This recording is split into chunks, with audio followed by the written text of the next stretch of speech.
Hey, my name's Mikey Kay. I'm a correspondent, a filmmaker, and a retired British Air Force pilot.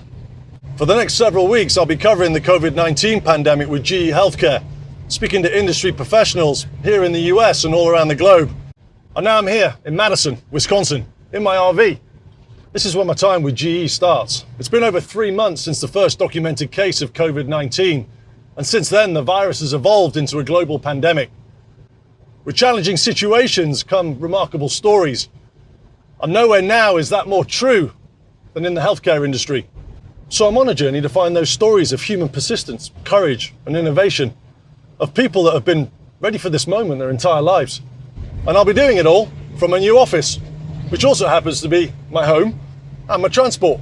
This is where I'll work. I'm just going to download this content, eat, sleep. I'll be briefing remotely every day with my support team inside GE. Actually sit together like clinicians are treating, and since Valley will be the And we'll be uncovering remarkable stories as the global community steps up to this enormous task.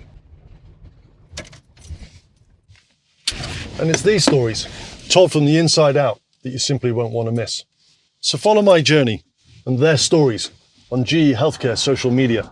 Together, we'll meet people with incredible courage, resilience, creativity, and kindness. People who are working around the clock and around the globe to help address a moment in time that will undoubtedly change our lives forever.